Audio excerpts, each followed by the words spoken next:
Olá, que a graça e a paz do Senhor esteja em cada coração.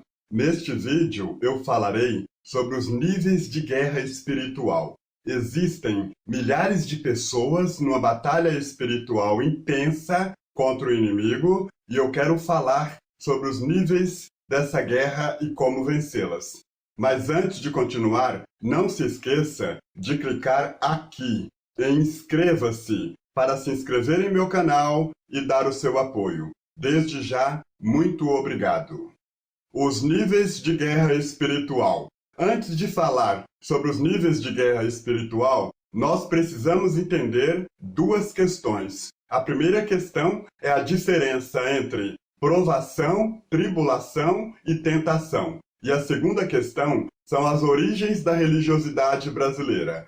Vamos à primeira questão, falando sobre provação. O que é provação? É a ação ou ato de provar ou testar. Excesso de sofrimento que testa a capacidade de superação de um cristão, sua fé, seus preceitos morais e suas convicções. Tiago, capítulo de número 1, versículos 2 e 3, nós lemos assim: Meus irmãos, tende por motivo de toda alegria o passardes por várias provações, sabendo que a provação da vossa fé, uma vez confirmada, produz perseverança. A tentação é um ambiente preparado pelo inimigo para conduzir o cristão ao pecado, e a tribulação é um problema enfrentado pela negligência humana. Por exemplo, uma pessoa que tem diabetes come muito doce, tem a sua taxa de diabetes alterada, enfrenta complicações, podemos dizer que esse problema é uma tribulação. Agora vamos à segunda questão, falando sobre as origens da religiosidade brasileira. Por que o Brasil é tão farto desse misticismo religioso? Em primeiro lugar, porque os índios brasileiros eram animistas. Os índios adoravam a natureza. Em segundo lugar, porque a grande força colonizadora do Brasil foi a força dos escravos africanos, que trouxeram da África para o Brasil as suas práticas de feitiçaria. Em terceiro lugar, porque os católicos que vieram para o Brasil eram católicos não convertidos. Eram católicos apenas nominais. Eram pessoas que não tinham certeza da sua religião. Eram cristianizados, mas não convertidos ao cristianismo. Essas três religiões se mesclam no Brasil e dão o tom da religiosidade brasileira. E tudo isso faz do Brasil um ambiente muito fértil para o crescimento do misticismo religioso. Estamos em meio a uma profunda guerra espiritual. Talvez a mais terrível e tensa guerra espiritual que se tem notícia na história do cristianismo. Diferente de uma guerra humana que se usa fuzis, revólveres, bombas, metralhadoras e granadas, essa guerra se trava no campo das ideias, do caráter, do que é verdadeiro ou falso, mentira ou verdade, honesto ou desonesto, lícito ou ilícito. Para diferentes tipos de ataques, temos que usar armas diferentes. Tem guerra que nós vencemos sim no poder da oração, mas tem guerra que é no poder da palavra. Tem guerra que é no poder do testemunho sem palavras. Tem guerra que é no debate de ideias. Que tipo de guerra espiritual você está enfrentando? Quais as armas que você está usando nessa guerra espiritual? Definir a estratégia e o tipo de arma a ser usada é de fundamental importância para ganharmos essa guerra. Quais são os níveis de guerra espiritual? Primeiro nível é a tentação. É o primeiro nível da guerra espiritual que vamos ver agora. Tiago, capítulo de número 1, versículo de número 13, nós lemos assim: Ninguém, ao ser tentado, diga, sou tentado por Deus, porque Deus não pode ser tentado pelo mal e Ele mesmo a ninguém tenta. Tentação não é pecado. mas um convite para cometer pecado. Em Gênesis, encontramos a narrativa da tentação do Jardim do Éden. Eu já gravei um vídeo falando como vencer tentações. Se você ainda não assistiu, assista, que você vai aprender muito com esse vídeo. O processo de tentação se desenvolve em 3 etapas. A primeira etapa é atrair a atenção. A segunda etapa é despertar um desejo pecaminoso. E a terceira etapa é um convite para cometer o pecado. O segundo nível de tentação é a depressão. São momentos que a pessoa atravessa de profunda crise emocional e espiritual. São acusações ou críticas que você recebe, alguma situação que você não consegue resolver e entra numa tristeza profunda. Depressão não é sinal de falta de fé. Homens e mulheres de Deus na Bíblia também passaram por tempos de depressão, mas Deus não os abandonou. Ele os ajudou a superar a depressão. A Bíblia fala da depressão do profeta Elias. Em 1 de Reis, capítulo de número 19, versículos do 1 ao 5, nós lemos assim: E Acabe fez saber a Jezabel tudo quanto Elias havia feito, e como totalmente matara todos os profetas à espada. Então Jezabel mandou um mensageiro a Elias, a dizer-lhe: Assim me façam os deuses e outro tanto, se de certo amanhã, a estas horas, não puser a tua vida como a de um deles. O que vendo ele, se levantou, e para escapar com vida, se foi, e chegando a Berseba, que é de Judá, deixou ali o seu servo. Ele, porém, foi ao deserto, caminho de um dia, e foi sentar-se debaixo de um zimbro, e pediu para si a morte, e disse: Já basta, ó Senhor, toma agora a minha vida, pois não sou melhor do que meus pais. E deitou-se e dormiu debaixo do zimbro. E eis que então um anjo o tocou e lhe disse: Levanta-te, come. Deus sempre irá ao encontro de seus servos que estiverem passando por depressão. E Deus lhe disse: Sai para fora e põe-te neste monte perante o Senhor. E eis que passava o Senhor, como também um grande e forte vento que fendia os montes e quebrava as penhas diante do Senhor. Porém, o Senhor não estava no vento, e depois do vento, um terremoto. Também o Senhor não estava no terremoto, e depois do terremoto, um fogo. Porém, também o Senhor não estava no fogo. E depois do fogo, uma voz mansa e delicada. 1 de Reis, capítulo de número 19, versículos 11 e 12. Vejam que o grande profeta Elias enfrentou, pelo menos, uma crise de depressão. Neste contexto, o Senhor restaura a vida espiritual e emocional do profeta Elias e dá a ele uma nova missão: ungir a Azael, rei sobre a Síria, a Jeú, filho de Ninsi, rei de Israel, e Eliseu, profeta, no seu lugar, numa confirmação clara do seu ministério. A Bíblia fala da depressão de Noemi, porquanto as mãos do Senhor se descarregou contra mim. Ruth, capítulo de número 1, versículo 13, a parte C. Porém ela lhes dizia: Não me chameis Noemi, chamai-me Mara, porque grande amargura me tem dado o Todo-Poderoso. Cheia parti, porém vazia o Senhor me fez tornar. Por que, pois, me chamareis Noemi? O Senhor testifica contra mim, e o Todo-Poderoso me tem feito o mal. Ruth, capítulo de número 1, versículos 20 e 21. A Bíblia fala da depressão de Jacó, depois que recebeu a notícia da morte do seu querido filho José. Então Jacó rasgou as suas vestes, pôs saco sobre os seus lombos e lamentou a seu filho muitos dias. E levantaram-se todos os seus filhos e todas as suas filhas para o consolarem. Recusou, porém, ser consolado, e disse: porquanto com choro hei de descer ao meu filho até a sepultura. Assim o chorou seu pai. Gênesis, capítulo de número 37, versículos 34 e 35.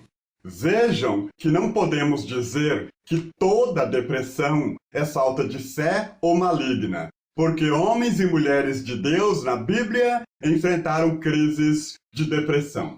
Depressão maligna é quando uma pessoa tem frequentes sensações de fracasso e derrota sem nenhum motivo aparente. Diferente de convicção de pecado. Convicção de pecado é quando você comete um pecado, se arrepende, entra numa tristeza profunda por isso, mas o Espírito Santo te convence do pecado e trabalha na sua vida para que você o confesse a Jesus. Você confessa os seus pecados a Jesus, se sente perdoado e sente um alívio na sua alma. Já a depressão maligna não existe nenhum motivo aparente. O terceiro nível da guerra espiritual é a obsessão. É um pensamento fixo, uma ideia fixa em morte, em fracasso, em derrota. É neste nível de ação maligna que nascem os pensamentos suicidas. Pessoas que começam a sentir desejo de tirar a sua própria vida.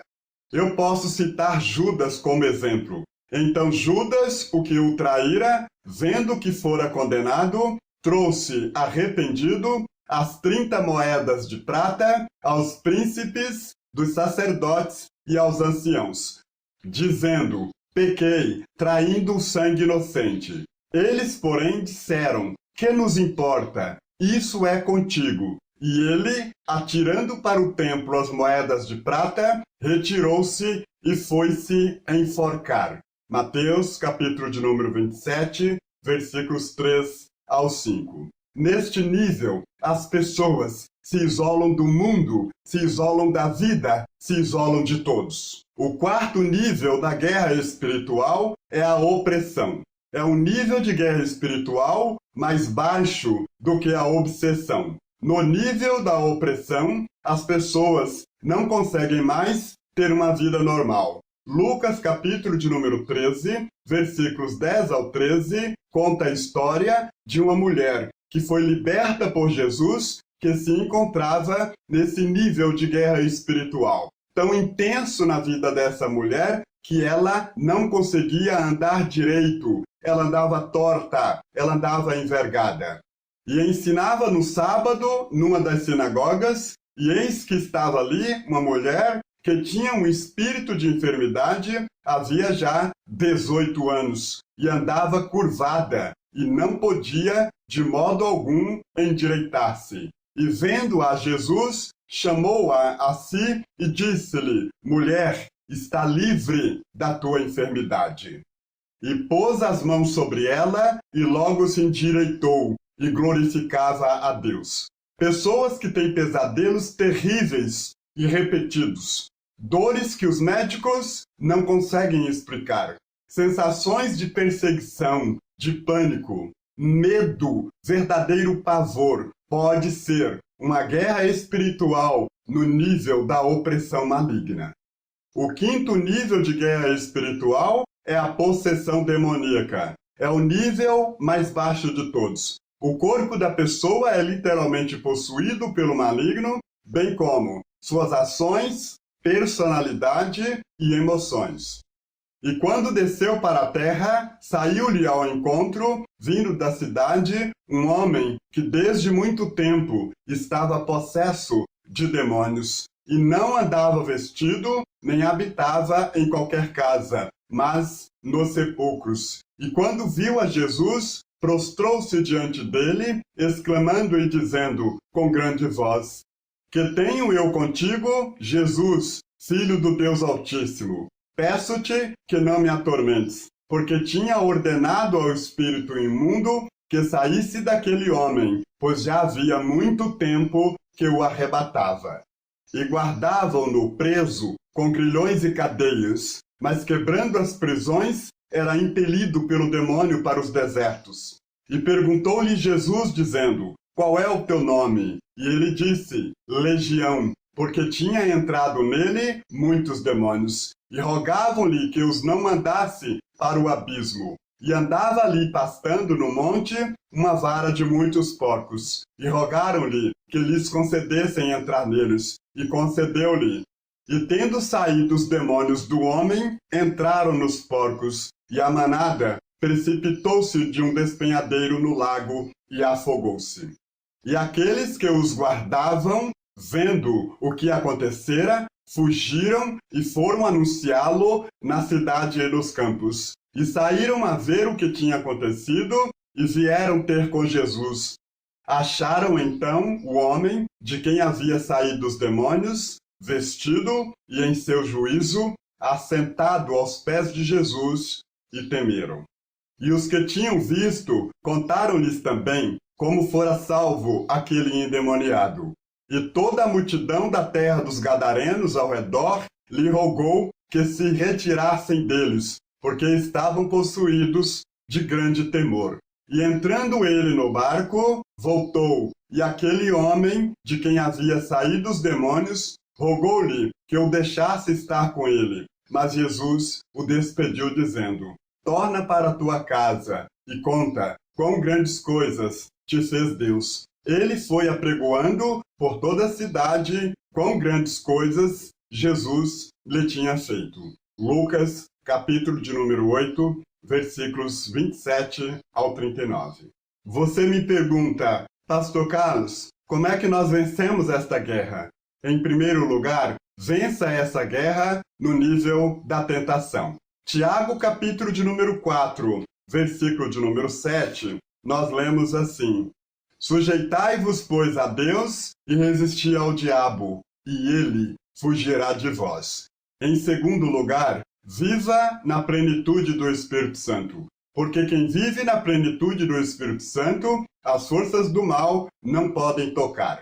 Viva na plenitude do Espírito Santo. Se abra para o agir e a vontade de Deus. Busque a Deus em oração. Fique conectado com o Senhor através da Bíblia, porque quem está conectado com o Senhor, as forças do mal não podem tocar. Salmo 91 diz: Aquele que habita no esconderijo do Altíssimo, à sombra do Todo-Poderoso descansará. Direi do Senhor: Ele é o meu refúgio e fortaleza, o meu Deus em quem confio, porque ele te livra do laço do passarinheiro e da peste perniciosa. Aprenda a viver na plenitude do Espírito Santo. Dê lugar a Deus na sua vida. Tire do seu coração todo sentimento de revolta, de desgraça, de miséria, destruição, ira, ódio, cólera, mágoa e dê lugar ao Espírito de Deus na sua vida. Comece a meditar na palavra de Deus. Comece a abrir a sua vida para o Espírito Santo. Porque onde houver o poder do Espírito Santo, não há poder das trevas e nem do diabo que consiga resistir. Em terceiro lugar, cuidado com seu pensamento. Foi o próprio Cristo quem disse que a boca fala o que o coração está cheio. O coração é a sede da vida, o centro da sensibilidade humana. Avalie aonde está o seu coração, para que os seus pensamentos sejam puros. Pessoas que têm o coração no ciúme, na desconfiança, na revolta, no ódio, na amargura, certamente só verá isso na sua vida. Em quarto lugar, tome posse do nome e do sangue de Jesus. É através da libertação e confiança no sacrifício de Jesus na cruz do Calvário que conquistamos vitórias para a nossa vida. Aprenda a viver na direção do Espírito Santo e a clamar pelo sangue de Jesus. Quando as forças do mal, quando os maus pensamentos, quando a intriga, a revolta, a maledicência, as tentações vierem contra você, repreenda em nome de Jesus. Diga, em nome de Jesus aqui não. Em nome de Jesus eu te repreendo do meu coração e da minha mente.